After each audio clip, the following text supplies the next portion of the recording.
بسم الله الرحمن الرحيم ومد الصوماليات دما waxaan leeyahay assalaamu calaykum waraxmatullaahi wabarakaatuh halkaan waxaan uga jawaabayaa maamo milyuun kelmadii ay dhacday oo ahayd Kuwait aan rabaa inaan ka jawaabo maamo milyuun horta waxaan leeyahay waa maamo Soomaaliyeed aniga inaa caayana waa laga fiican yahay laakiin inay tiraahdo Kuwait rag dhan oo Ilaahay boqor Ilaahay shartay inay caayso waa ceeb waxaan leeyahay maamo milyuun Kuwait anaga waxaan naloo dhahay rag wadaada on dadka dhibin on dad dulmin on dad gardareysanayeen afan Soomaal waa dagaalkii qabiilka markuu xamar ka bilaabanay markii la qaxayna Soomaali cid aan qaxin ma jirto waa la wada qaxay qaasatan mursada rag hanti leh oo magaalada laga wada yaqaanay oo adduunkana laga yaqaano qaxi aan qaxnay hadda Soomaali waa u wada sinay waan qaxnay qof walbana wadanka uu lahaay dib ugu laabtay mursada markuu qaxay rag iska masaakiin oo dad dhibin oo dadna dulminay ahayn sida Soomaalida qaarkood lagu yaqaano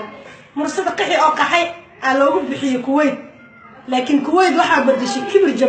kibir jab shakaran leh hadaad ogtahay iyo hadii aad ogeynbo anaga waxaan leedahay kibir jab shakaran leh waxaan aan karan laha wiil la yiraahdo hadii aqoon u leedahay hadii kale farxiye ka yar Soomahan hadii ay caynayso sa sheegta adaa habar yar u ah aniga ugu ma haysto farxiyana waa shakhsi qabiil dhan oo Ilaahay boqoray inaad u caysana waa laga fiican yahay daarad Ismaaciil qiimo u salahayn mursada qiimo la'aan ma aha mursada waa raqiimo oo adduunka laga yaqaano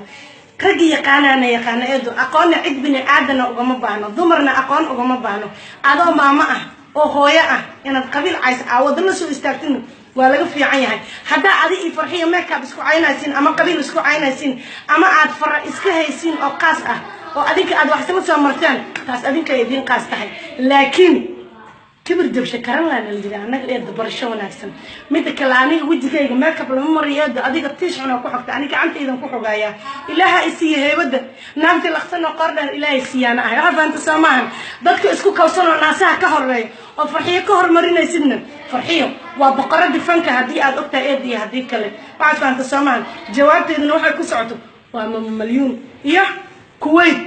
Kuwait waxa la dhahaa kibir jab shakaran leh waan rag saddex iyo sagaal farxiyan raqiimo leh ka soo jeeda hadaad habaryar u tahan habaryarnimadaada ku ekaaw sharafna kuma laha laakiin ha caynin qabiilada mursada ee sharafta leh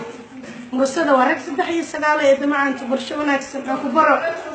wada qooda laakiin xitaa tiboonika ama dhigi lahayn wiilkiisa eedo ma fahamtay waxa ku dhigi lahayn aniga noloshayda soo ma gelin video maanta waxa ay soo gelisay kelmadda Kuwait anaga nalama dhahay kibir jab shakaran la dhahaa hadii hore aad u taqin iyo hadii hadda aad baranaysid